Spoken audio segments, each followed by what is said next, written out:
Well, Philly Hot Radio, welcome back. We just had our little musical interlude. I hope you liked that. We went back in the day for you. We had a little bit of Michael Jackson, and yes, in case you were wondering, I am bad.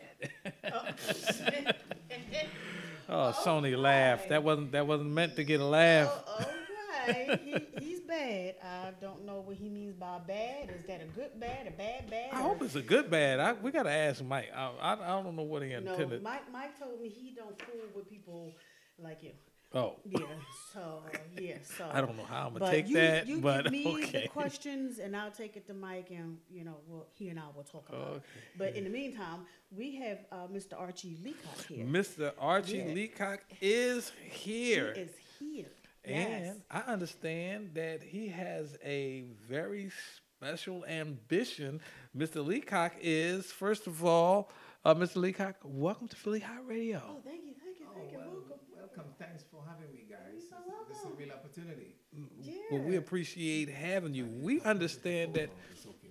I'm sorry, one more time. The phone is okay where I am. Oh, yeah, Yeah. you're The fine. microphone. You're fine. Okay. Yes. Yep. And so we understand that you, as I said, you have an ambitious endeavor going on. You're running for the Ninth District Ninth City District. Council. What brought that on? Well, a long story I'll make short. I was attending Temple at the time, Temple University, and a doctorate program in political science, and I was also teaching at Temple as an adjunct. And I was concerned that there were very few minorities in my class, and I wanted to help out. Concurrently, I noticed that there were a lot of crime going on in the neighborhood, a lot of young people not getting educated, a lot of, very dysfunctional things going on. And I said, how can I help? So while I was working on my PhD, taking classes and writing, I thought I would, on Saturdays, run some classes for some young people. So we went out to the Bell Tower at Temple and basically said, would you want to come and learn some things on Saturday? And all the young people, amazingly, contrary to belief, signed up. So we all had them on Saturdays. A friend and I, who was also getting a doctoral degree in education, Stephen T. Robinson, and both of us would come down on Saturdays and we would do our little thing with the young people. And that mushroomed into IDADE, Institute for the Development of African American Youth. Fast forwarding from a long story, because that's now 28 years later, I also found a couple of years ago that while things were beginning to improve years and years ago, they started getting terrible again. As you well know, the crime right now, well, homicide is 351, and it has really been going up major, even more so in Philadelphia than Los Angeles and New York. The crime education is back to local control, but we still have young people who are not performing. Majority of our young people who are minorities and African Americans not doing well at all. And Philadelphia being one of the biggest, poorest city in the country. Yes. So we're again not doing well. So my response was, well, what the hell do I do now? So instead of building another organization, because I've helped a bunch of organizations build capacity in the city and across the country as far out as Detroit, I said, what am I going to do now? What is the best way to solve the problems? And I figured the best way is every time I have a problem and I suggest how to solve it, they will say, well, you got to go to Harrisburg, you got to go to City Hall, you got to go to Washington. I said, okay, fine, then I'll go to City Hall myself and I'll write the legislation and fix this problem instead of reacting to the problem, which is what we are doing. Wow. Okay, that's impressive. And it's phenomenal that you begin like truly grassroots. Everybody say it, but that's the most grassroots story I heard. And so once you decided to run, what was the process? What did you have to do to enter the campaign? Well, actually, it's interesting. A couple of years ago, we first started by getting involved in a lot of the local issues because IDA, we tackle the challenges of our young people. Young people come to us because they've dropped out of school. So I want to know, well, why did you drop out of school? What do we need to do to get you back into school? So we would work on those issues. We had the young people who would get arrested and go to the Youth Study Center, and we would pick them up and work with them and say, well, let's see how we can help. And of course, it would get criminal records and how do we clean that up. So out of all of these problems, I started thinking, well, how are we going to do this? So we said, well, this one, we need to talk to this one and that one. And we started doing just those things. And in talking to them, I said, you know what? I can do better than that damn person over there. I can do that. I can write that policy better already. I don't need, for them to write a policy and then advocate and organize for them. I can do it for myself because I'm already doing it. Because we serve roughly about 1,200 young people a year. To date, about 30,000 young people and family we have served. So we really got involved. We started organizing, we started mobilizing, and really petitioning. And one of our good results is with Jimmy Kenney when he was in the city council. We really helped him organize and finally persuaded Mayor Michael Nutter back then to pass the marijuana bill. So we worked for months having guys all over the city collect up to 8,000 signatures so we can persuade our mayor to finally pass it. And sugary tax was a similar situation. I'm very much opposed to it. Think it's regressive tax in every way. We should be taxing those who can rather than those who can't. And Amen. Say that again. Be ashamed of themselves that they want all of these tax breaks and abatements, and then we put at the soul of young people and their parents who can't do it. We let them pay the taxes, and it's criminal. It is absolutely criminal, and the mayor needs to be ashamed of it. Right. And it amazes me, and maybe I'm jumping in on a tangent, but they always push the children out front as a reason for the taxes, like, oh, we need this, and then the money don't go to And them. it don't go to Well, and there's a reason why they do that. They get on your sympathy. But even when they push the sugary tax, nowhere in the conversation did they say we were going to take 45, 50 million to pay down the debt of the city. They didn't tell us. But as soon as it got passed, the first 45, 50 million went to reduce the debt. I'm not saying it's a bad idea. I'm saying tell us beforehand as part of the conversation. Don't say it's all for pre-K and then you use the money any which way you want. Now you got the money. I think that's really duplicitous. Right. I agree with you, and I so do a whole bunch of other people. So, city council, we have in Philadelphia, city council is largely black. This city has had black mayors. We have had black sheriffs. We have had, we've been predominantly black, but yet in the inner city communities, and Philadelphia is largely inner city municipality, our conditions don't seem to get better. What can be done so that to see that the black representation result in black empowerment? Well, I think to a large extent, we as African Americans, we are somewhat intimidated by taking the power and making it work for us.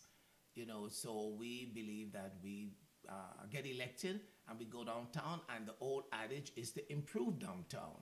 Give the monies, give the abatements to the rich white men and women who would then do the trickle-down economy, good old Ronald Reagan stuff. Give it all to me and I will decide I'll hire and give whatever. Rather than writing the legislation to really empower the neighborhoods and the folks who really need it. Folks are afraid to do that. And we get the kind of results in our city that are pathetic. And if we keep doing it by electing everyone, as you aptly said, majority African Americans, we will get the same horrible results. We have to completely clean house. The president of city council is African American. Most of our folks there are African Americans. But yet the city is pathetic. We are the biggest, largest, poorest city. We perform absolutely horrible, at our public school level. We got to stop saying, I like you, and let me see the results. And if the results aren't good, you got to go. Right. So there need to be some measurable results. Exactly.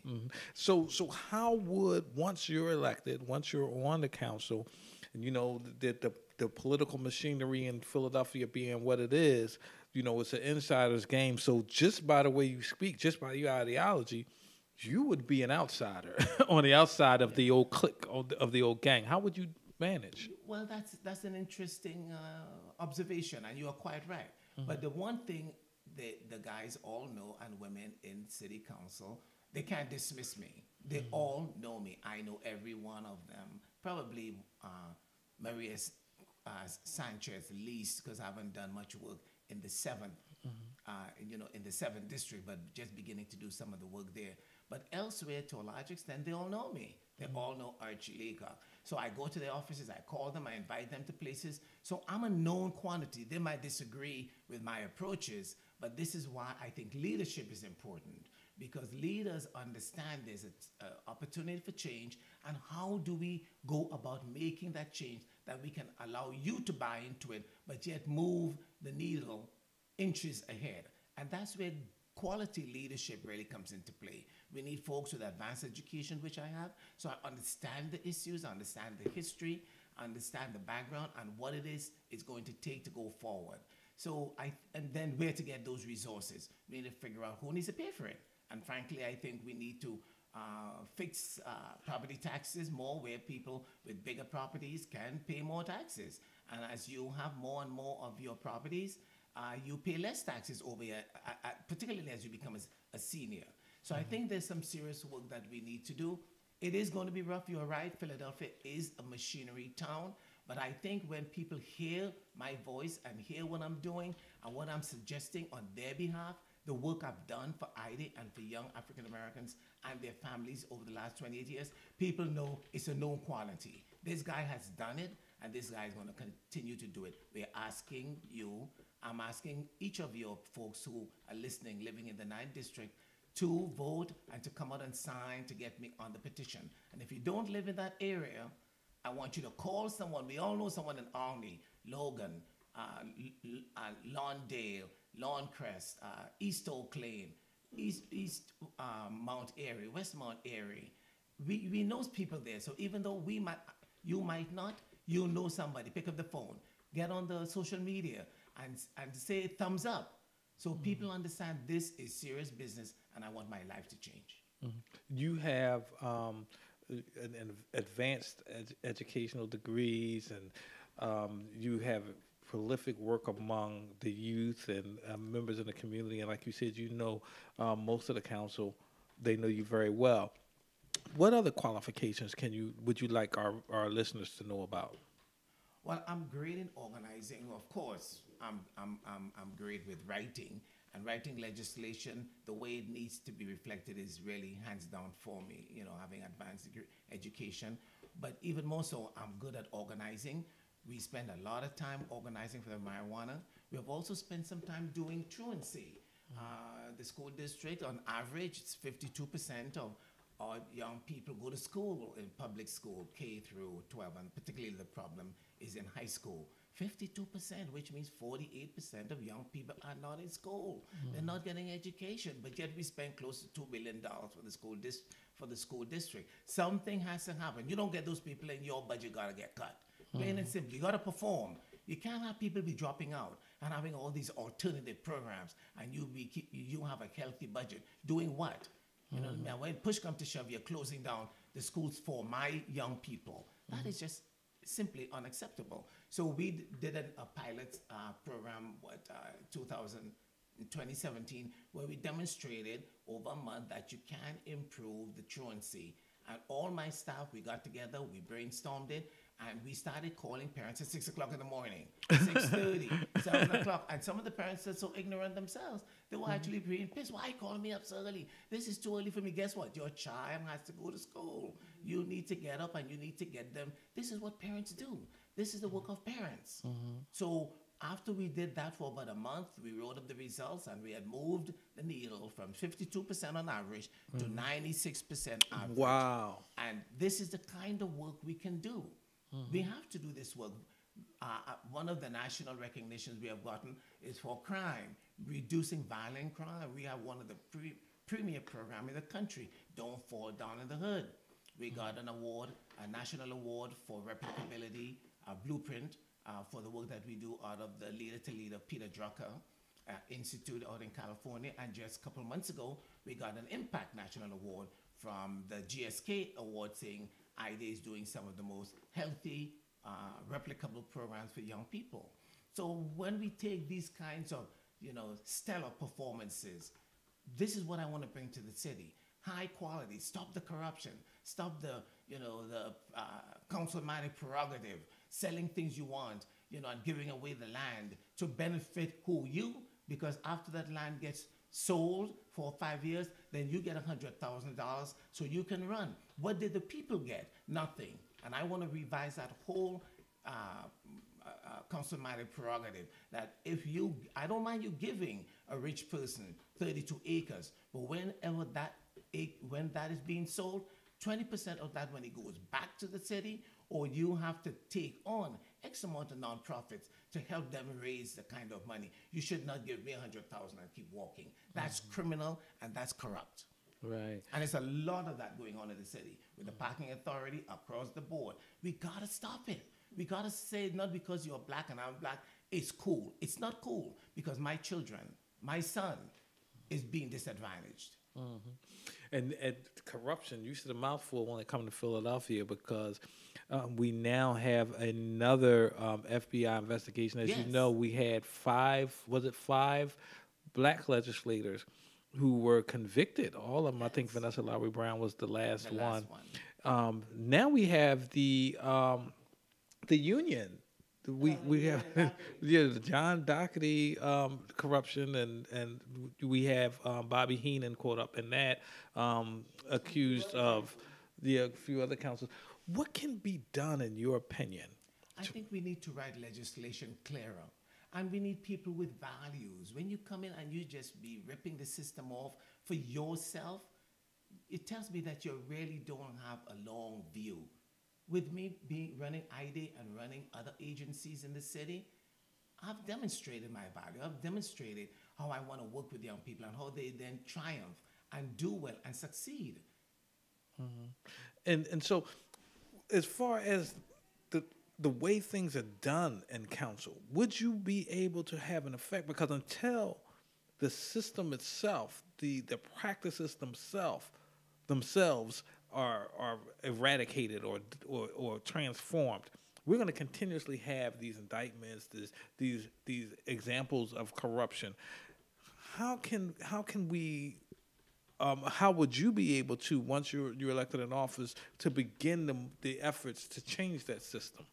First, we will have to propose legislation that makes sense, and we will need to then identify those council folks who will be willing to form a coalition to move it along, because a big part of council is you scratch my back, I scratch your back. You vote for me and I vote for you blindly. Of course, blindly. Your audience don't know that I'm blind. So indeed, you vote for me, I vote for you. I don't even think about it because I know I got your vote when I need to put up some rubbish. So you got my vote. You know, back and forth like that. So what we need to do is to get the council individuals to really understand who is benefiting and begin. This is where leadership really plays a major part. Really begin to say to them, what are the challenges? And if you don't vote in the way that I think is important, I need to send out a dispatch. I need to send out a press release saying why before it happens. And we don't get that. In fact, to be very frank with you, most of what happens in the council happens during the day where most people can't even get to the council. Most people are in the daytime. For you to go to council and protest or say something, you got to take a day off. You got to sacrifice time. Who is free at 10 o'clock in the morning? Not me.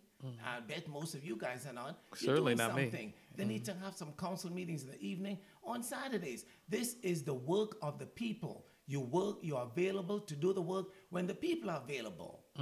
And we need to see ourselves in perspective. We are not trustees. We are not, oh, trust me, I got you. I'm now your city council. I'll do what you want me to do. No, you're a representative. And a representative means you come out, you listen to what I'm interested in, what the citizens are interested in, and you conjugate the policy from what we are saying, and you are our mouthpiece, and you are our strength to push. And this is what we don't get. Many of the bills that we're fighting, people in the neighborhood are saying, I don't know nothing about it. They know nothing about this quarter's bill that's going on right now. They don't know nothing about, about the new water insurance that's happening. Right. We need to do that before anything. There should be a benchmark before anything goes to council for, to be passed or voted on. How much citizen participation has occurred? We don't know. Right. And as you just stated, like a lot of our listeners might not know, you are blind, and how does, if at all, will that affect your campaign or your ability to serve? Well, as you can tell, my nephew is here. He is with me, believe it or Mm-hmm. not, 24/7, almost 24/7. I have various staff working with me at the agencies in which I supervise and work with. I also have other relatives and other friends who have stepped up to the plate. There are 25 of us on my campaign committee. We meet every Saturday. So they're also picking, I select folks who have expertise in certain areas to help. And we come together and we put it together. In fact, being blinded, I think, when I first went blind at 14, I thought it was a curse. So, oh my God, how am I going to survive? How am I going to live? My mother was the one who, over the years, really stressed you can do what you want to do. Don't let the world talk you down. Still have the courage and the strength. And I'm here. I came from Trinidad in the Caribbean when I was 17 years old, just turning 17. And I went to Overbrook School for the Blind, went to Temple for my undergrad. Then I went out to Indiana University in the Midwest, went to Europe to study, came back and started working my PhD here at Temple and teaching at Temple and University Arts. And every inch of the way, it's not that I'm unusual. I had a struggle. I had to find readers to read to me. I had to find people who were willing and helping the blind. And at times remind people, I'm blind, I need your help, please help, please help. But I'm here today. But it shows you we can overcome. And that is what I say to my young people. I'm an example, I'm their mentor. You can overcome whatever your challenges, unfortunately, whatever your abuses are, the things that didn't go well in your life. You can get treatment. You're in the richest, most powerful country in the world. You can get support and you can indeed overcome. And I'm an example to them to say you can do this. And I think it will be a brilliant opportunity for me to be in city council. Look at the message. I know women say the same thing. Oh, I'm an astronaut. Well, all the little girls looking up at me to say, oh, I could be an astronaut. Well, guess what? Everyone in Philly, I'm black and I'm blind. We can do it. Right. And not only that, but you lead a life that is far more ambitious than many people with their sight. I mean, you get around, you continue to engage the community, and sometimes we have people that have no issues with their sight on council, but they just have no vision. What could you say about the need for real vision in politics? I experienced it because I struggled growing up, to be honest, and no abuse or anything like that, just being blind. People discounted me quickly. Oh, you can't do it. You're blind. Sit down. Well, wait, why are you trying that? Even some of my disabled friends say to me, why are you trying to run? Just live a simple life. Enjoy. Listen to the radio. Read your magazine and just chill. No, I don't want to do that. Right now, we can't even get, for years we had the newspapers online for the blind. No, that's not even working. No one cares about it. We don't have access to read the newspapers, the Tribune and the Inquirer and the Daily News like everybody else. This is a basic right, and we don't have it. So one of the campaign things is accessibility for disabled people. We have a mayor's office of disability. The mayor has to get with it. Shake it up. Right. Otherwise, I'm going to talk about you. So your platform, what issues are you running on? What issues are you passionate about that you would like to address that are forefront of your agenda when you get your seat on council? Well, there's several things, of course, and we will start tackling many of those, the doorbills first, and lay the groundwork for the others to come. But my first challenge with our young people is cleaning up our neighborhoods. I call it community development, and it's a broader piece than just what we typically think of community development. Our neighborhoods are way too filthy. There's too much trash, and it should not be. We need to really do a campaign. We need to get incentives. We need to get our young people from these high schools, I don't care what you call it, community service with a smile, volunteerism. We need to clean up our neighborhoods. They're too filthy. That's number one. We need to fix our infrastructure. Many of our alleyways and driveways are falling apart, and the city's lovely response is, it's your problem. Who is going to fix a wall to to reinforce an alleyway when the wall is $400,000 and most of the people ain't even got that kind of money. It's the city's responsibility. They gave somebody the permit to build that wall and to reinforce it 50, 60 years ago. The city's responsibility has to come in and play and raise the dollars and fix it. Our potholes are horrible, our streets, and I know it. My nephew drives me all over the place, and it's horrible. We need to fix our streets. We need to have streets where we can drive and not damage our vehicles. You know, we need to get communities talking to each other. We're not talking enough to each other. Networking, building social organizations where neighbors talk to each other. I mean, so that whole area for me needs massive improvement. Another part of it is business. I certainly think the businesses are getting scot-free with all their abatements, and they walk away. They're not investing. How many of them, where has the city shown us how many people have benefited from these companies who got abatements? Tell me. So we gave $76 million away in abatements. Well, you should have hired 5,000 people. Where the employment? Show me. I need to see it, and I'm blind, so show me. So we need to fix that. Entrepreneurialism. We need to create many, many more opportunities for young people. I hate to say it, and people always tell me, oh, I really don't understand, or I don't see the light. And that's okay.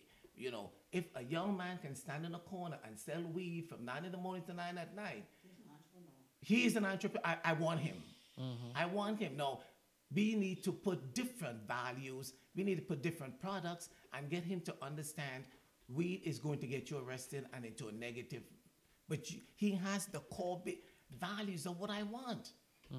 So now I just need to do some education around products, about procedure, about how to get things done. But I'm telling you, when I say that, people say, oh, you ignorant. I'm not ignorant. I want those young black men on the corner to work with them. Let's find a way. I started a group called Four Brothers at ID. The amount of paperwork, and it took forever for the city to give me a commerce license, and it was just after a year we just said, screw it. We shouldn't be. 100 years ago, 95% of Americans were self-employed. 100 years later, 95% of Americans working for 5% of the billionaires in the world, in the country. It's scandalous. We need to turn it around. I'm not saying it's going to go back 95, but it needs to at least get a little bit more balanced. Right. And so what is your plan to really tackle some of the economic problems?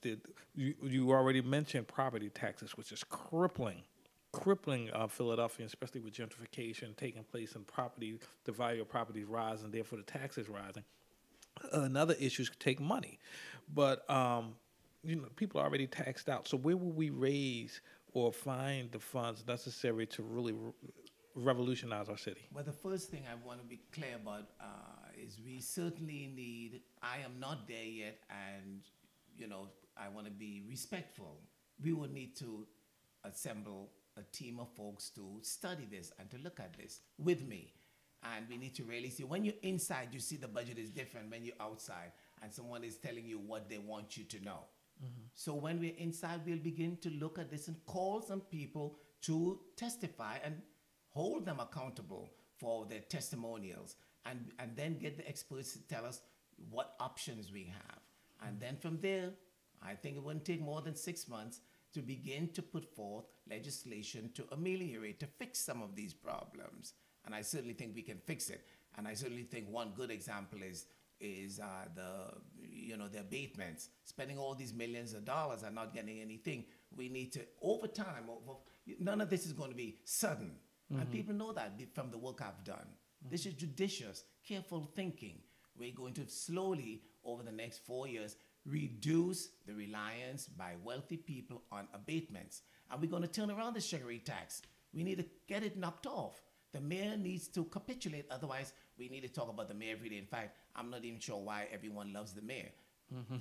I worked with him. He won't even pick up the phone now when I call. I know all his people. They won't talk to me because I am not for the sugary tax. So they don't want to get into a tangle with me. And I would just love it. But I will. When I get there, the mayor will have to deal with me. And in all honesty, The mayor's part of the problem too because he was in council. He's used to that. You scratch my back, I scratch your back. I know I need you, so I'm going to vote for you. It's all a big buddy system. But the city is doing horrible.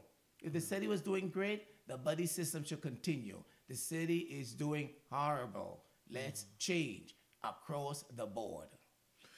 What can the average person do? Because we hear the reliance, the dependence, the expectation that elected officials will do this or that, such and such thing, or fix such and such a problem. But there's also a role for the average citizen for whom our elected officials work. What are the role of the citizens, and how can they help you in your effort to reform the city? Well, the very much the way that I do it now is I get folks excited about the possibility. As if I can do it, and I was discouraged, and I couldn't do anything for 3 weeks. I remember I couldn't even walk to the bathroom. I couldn't even hold a plate. I didn't know how to hold it.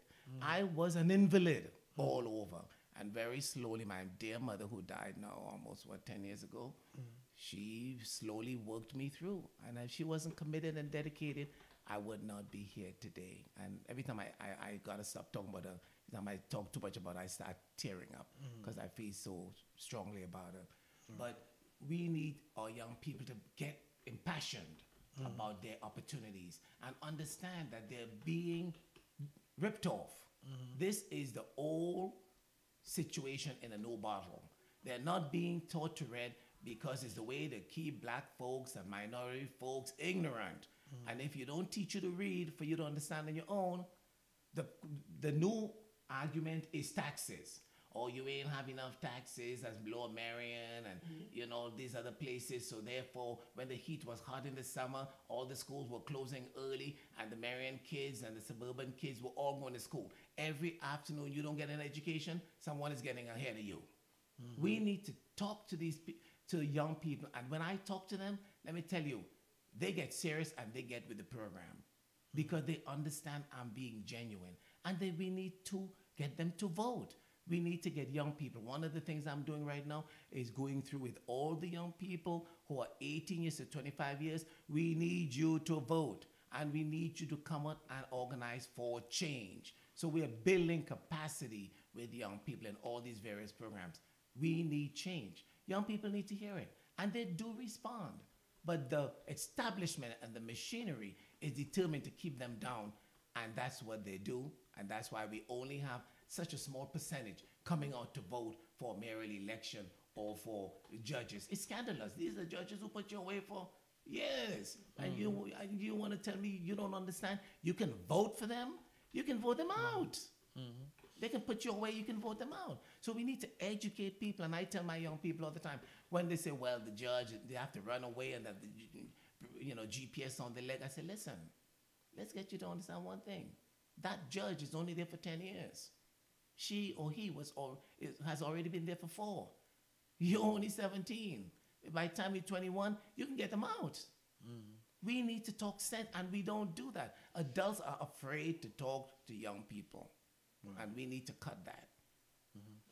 Look, I am intrigued. I really appreciate you taking the time to come in. This is fascinating and it's refreshing because usually when we have a candidate come in, we get the sales pitch.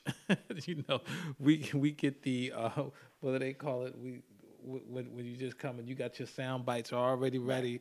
But this was refreshing to hear some fresh perspective. Well, Nathaniel, I must confess one thing. I am not a career politician. I'm not a career politician. I've only grown here over the last 30 years in acknowledging and seeing the problem and saying, gosh, when I go to heaven, what am I going to be able to say to my maker? I just enjoyed life and just got educated and finally moved up to Cheltenham and I got a nice house. No, that's not what life is about. Life is about helping other people and changing the context in which other people are living.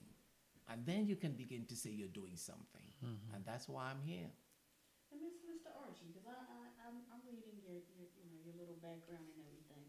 You got the high school dropouts, and you had the taxes, the sugar tax. I thought the sugar tax. When I first encountered it, literally, I just want to just reach through the cash register and smack the mayor. Because what happened was, I wanted to get an iced tea, and the price had one thing, but when they rung it up, Yeah. forgetting I'm in Philadelphia, Mhm. I had the taxes. Right. So it's like, okay, so I went to, I forgot how I went. I didn't have enough. Mm. So what happened was, I was thinking, okay, if I went and got another one, and it was like the more I buy, the more the sugar tax. So it was like either way, I was like screwed because I'm like, your price. I Mhm. wasn't think. I really forgot that they had the sugar tax, and I'm like, that's so every time you buy, Mhm. they're adding the tax. Right. So okay, now I got used to it. So, okay, now I go to the store, and what happened was when you buy your meals, Mhm. the juices come with so the taxes. And I Right. had the hardest time getting that girl to understand. I didn't pay for the juice. I paid for water. You can take the taxes off. It's like, but it's the double dipping Right. part because it's already taxed on top of it, but Mhm. then they tax you Yeah, again for exactly. the Mhm. sugar. I'm like, yo, that's and I Well, never, I'm reading about it when, he put the package together and everything, and I saw everything, how they allocated what funds was going to go for here, this was Right. going to go for daycare. I didn't see anything about they was going to take that money out. That's right. Everything was allocated to go for park and recs, for here, for the libraries, Right. all that stuff. And when he got in office, Stuff that you none never of it. even mentioned. And never even mentioned. I'm like, so here's my thing. I'm your boss. So this is a formal interview. You coming to us as your employees and say, hey, there's a position that may be open and I would like to apply for it, and here's all the qualifications and I think I meet those qualifications. Right. But as they always ask, and I hate them questions, so why should I hire you? Why do you want this position? Right. And I was like, what do you think I'm here for? I want this position is open, Mr. Archie. Why should I go to the polling place, your polling place, and pull the lever attached to your name? Because you know what? Like all the other ones, all them other jokers and Right. cats and liars and not all of them have said the same thing. When I get in office, I'm going to do this for my people. I'm people. Well, certainly, I think you need to hold my feet to the fire.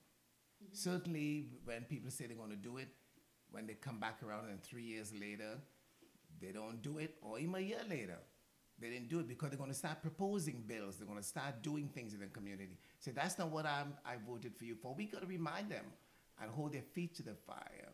But you also have to look at the track record. Look at what I've done with young people over there. Just Google Archie Leacock and you'll see hundreds of things. You'll see we have hundreds of newspaper articles on the work that we have done. We have, as I said, we have gotten, national recognition for the work that we have done. I move up into that slot, you're going to get more of that. Just not affecting 30,000 young people, but affecting 150,000 families in the 9th district. Now you're beginning to see that I am taking my leadership skills, taking my abilities, and then building coalition with other folks in council to then spread those opportunities and challenges, successes. So I would say to anyone, look at what I've done. Let me tell you, in the beginning, I was concerned when I was teaching in a class that people would walk in and say, oh man, he's blind. I don't think I'm going to learn anything. Let me tell you, when I was teaching at Temple, my classes were packed. They were overdrawn. Why? People look, oh man, he's excellent. The person on my chair, right, of the chair of my campaign committee was one of my students. He says, Arch, if you're going to run, I know you. I know you for 20 years when I was a student. And this is what these young people are going to get. They're going to get excellence, they're going to get an opportunity, and they're going to get real support. And that's, at the end of the day, what life is about. Wow. Okay. Did that answer your question, Miss Interviewer? Okay, because my seniors want to make sure because you running up against Cheryl Parker, so yeah. Yeah, I know I'm running out against Short Parker, but let me tell you something. I'm not intimidated. I'm not intimidated. Listen, I win some, I lose some. I'm not afraid of losing, but I'm very clear about if I put together my skills and the people, which is what I'm doing, I'm winning. So Cheryl will have to step up to the plate. And honestly, all the races Cheryl ran when she was a state rep and the race that she just ran, She was the only person. There was no challenger. We need a challenger because in a democratic society, challenging is what sharpens you. You sharpen your message. You get better. You explain more. You understand the plight you're in. You understand what it is you need to do. Sherelle hasn't had to do this. So let's see her do it. At least even if I don't win, guess what? She's going to be better.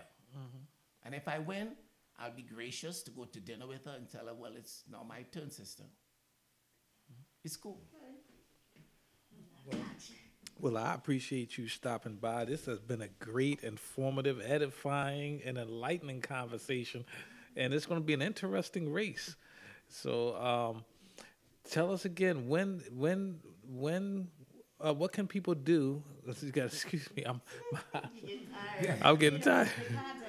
Yeah, what can people do to contact you and to help them? Let's say if you need volunteers or. I need everything. I need volunteers. I need donations. I need folks to get on the social media and share their lives. The many more people that hear and know about what I'm doing, they will share it. They will be able to, allow those who can vote to vote and those who can't vote to cheer us on and to say, yes, I want to move there. There's a reason I want to move to the 9th district, not because it's gentrification that's pushing me out of North Philly and South Philly, so I'm moving up, to Uptown. I'm moving up to Uptown because of Archie Leacock. We want people to understand there's a reason why you're doing this and just not because you're being pushed out of your house in North Philadelphia, which is absolutely scandalous. I agree. We don't scream enough as black people, by the way. We don't. We're always thankful for whatever we get. Oh, well, we ain't on plantation no more. Guess what? We still in the doggone plantation. Because we can't get a good education. We don't have good jobs. We can't even go to university. And when they arrest us, it's over. You can't even, when you arrest, you get a criminal record. You can't even get a student loan to improve yourself. Can't even get an apartment. You have trouble paying child support. It's downhill. Tell me where getting off the plantation in the South is a better deal than what we're doing. We think we're getting a better deal, but that's perceptual. Well, thank you very much. He And need but volunteers. I He need need did you people- tell people how they can Yeah. how if say they want to respond, how they can do it? Okay, absolutely. The best way to do it is to use your computer, get on the web, sarchie.com, sarchieleacock.com, sarchieleacock.com. You can also call me on my phone, and I'm delighted to talk to every single person. I might not get to you immediately, but get to you I will. 215-901-6976, 901-6976. And you can also get on the social media, Archie Leacock. Archie Leacock. Google us. Anyway, you will find multiple ways to find us, and we need each one of you to get involved and to participate. Let's all make Philadelphia a better place by getting involved.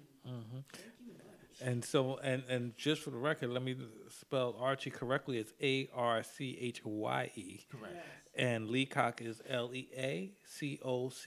So that's S Archie ARCHYE, and Leacock is LEACOCK.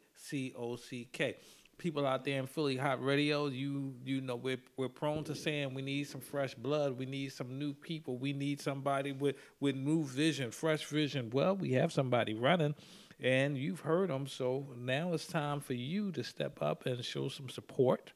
Get involved, and if you have more questions, he just told you how to contact them. If you're still not sure, contact them and ask them the questions that you have on your mind and on your heart, and give them an opportunity to address your concerns. But at any event, you've been given someone who seemed to have a whole fresh new paradigm. So we're going to leave it at that, Mr. Leacock. Thank you so much, Let me Nathaniel and ask you, Sonia. what's the S for? Super, superb? Do you have another hour? Look, I'm pulling out the S's already. Oh yeah, no, you know what? You're already observant. Very few people don't ask that question. What's the S for? Actually, in the Caribbean, S is Sharon, which is a female's name. So when I first came to this Caribbean, oh, you got that name. took an hour to explain. And I said, listen, I ain't got time for that. Just go S. Dot. My mother came with Archie. She said, don't say Archibald or people going to know. Just say Archie. Make that a final name. So my mother and I, again, got together and constructed my new personality, S. Archie Legal. Okay. I like it. I like it. I like mine. Thank you again. Well, I really appreciate it. I've been enlightened. Yeah, we've been enlightened. Good luck on the So campaign ninth trail and district, come you back. been warned. That's right. He's coming for you. He's coming before you, ninth, right. ninth district for And city I'm- council. And I'm driving too, by the way. And he's driving. Oh, okay. So if there's any of You you and out Stevie there on Wonder. the road, I advise you to get off the road right now. Well, I thank you for coming on, and you must come back on again. And, I would love it. and we are out of here. Yeah.